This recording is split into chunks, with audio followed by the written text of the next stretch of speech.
Hi, my name is Beryl Solla. I'm the professor for this class, Art 101, or maybe you're in Art 102. This little introduction will work for both of those classes.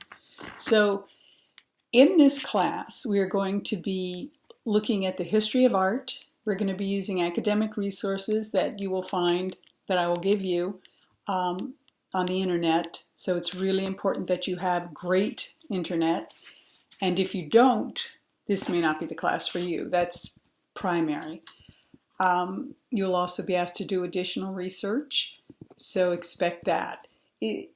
I don't think this is a hard course, but it is rigorous. You know, there's work. So we have 9 modules in all, and in those modules, I give you content, I give you videos to watch, I give you papers to read.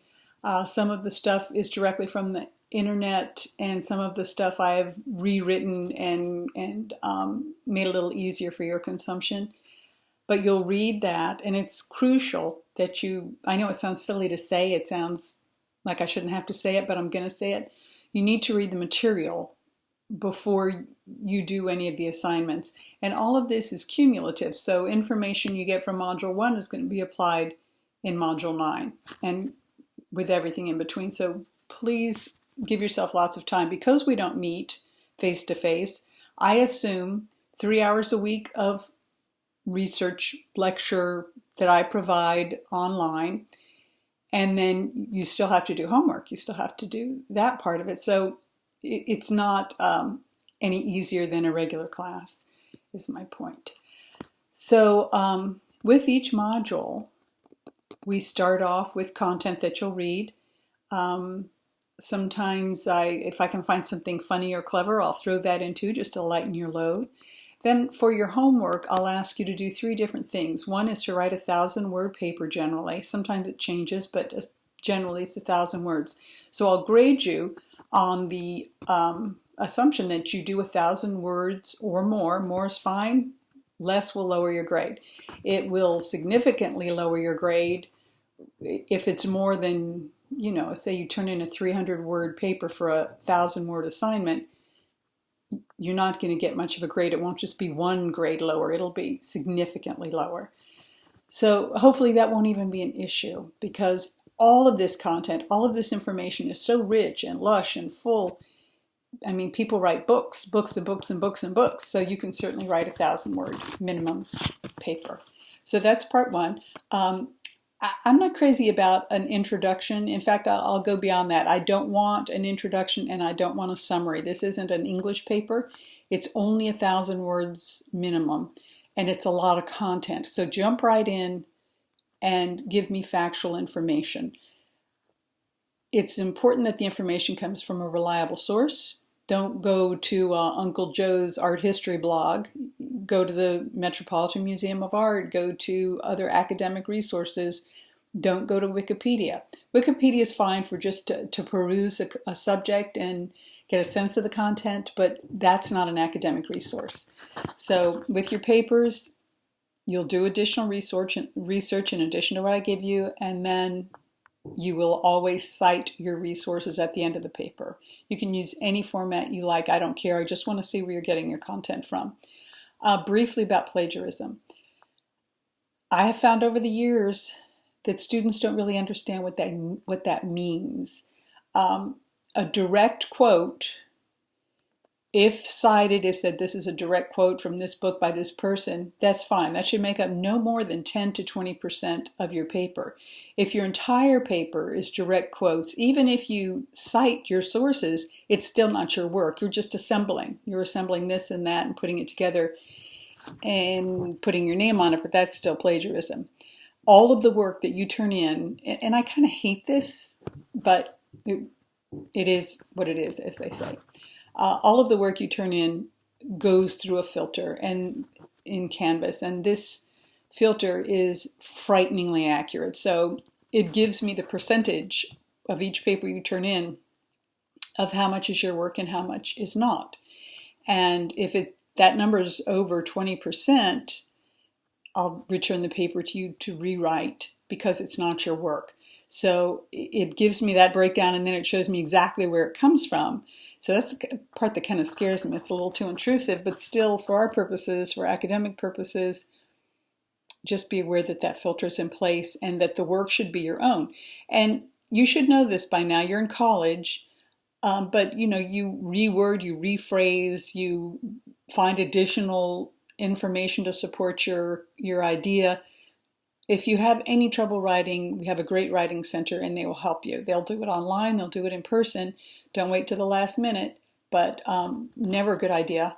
But they will help you if you have any problem with writing a paper. So one section is writing a paper. Then the next section is the discussion board. I have 5 points designated for the discussion board. I have many different topics, but I will only credit you with 5. And I'm looking for a substantive response. So not just, yeah, what she said, that kind of thing. No. I want to know what you think about the content. Have you, that you've read the material that I've supplied, the article or whatever, and your feelings about it. And that's the place where you can access your feelings. In the papers, no. The papers are academic. So if you feel inclined to tell me what you personally think, I'm going to X that out and call it filler or editorializing. That's not what this is. It's not what you think about something. It's history. It's facts. It's what happened. It's what is. It's what's supported by the research. You'll never know what kind of art I like because that's personal. That's editorial. You don't need to know that. What you need from me is content, and what I need from you is content as well. So the papers, the discussion board, and another part of the modules is the handy dandy worksheet, which for me is the most important part because that's based on what you've learned. And in the first couple modules, you'll learn about elements and principles of design. And if you've taken a class with me before, I feel so strongly about this content. It's the language we speak in art. And if you're not speaking the same language, we're not communicating. So if you've been in a class of mine before and gone over this, feel yourself lucky that you get to do it again because it'll be a refresher and it will be helpful.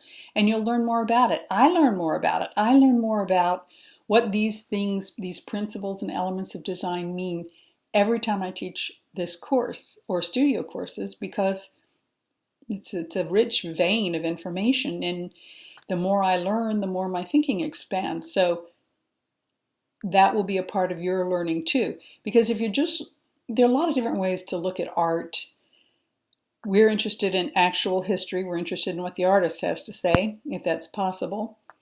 And we're interested in a common rubric to look at art. Some people only judge art based on, is it the most accurate to nature? Does it look exactly like the object? That's a way to look at art, but it's not a universal way. So we're looking for a kind of a universal approach. All right, I'm getting off track. But with the handy dandy worksheet, everyone tends to be a little bit different. I focus on whatever movements we're on, whatever we're talking about specifically, and then I ask you specific questions about elements and principles of design, which you'll learn more about once we get into the body of the class. You'll learn very early because that's how we start pretty much. Take your time with this. Don't give me a list of answers. Don't give me, proofread it because sometimes I read some students' answers out loud and I just don't know what it means. They're just, grabbing at straws because they don't know what they're talking about and it's abundantly clear. So if you don't know what you're talking about when you hit a handy dandy question, email me. And sometimes, I've talked to students on the phone, I email back and forth, whatever it takes. We're going to make sure you understand it. I don't want you to BS me and I won't BS you either. So we'll be as open and honest with the content as we can. And anytime you have a question, don't wait to the last minute. You want to get to me early so that you can apply it to the paper. So the handy dandy worksheets are typically about half your grade. So take them seriously. I have in the early modules, I think the very first one, examples of good handy dandies and examples of bad handy dandies.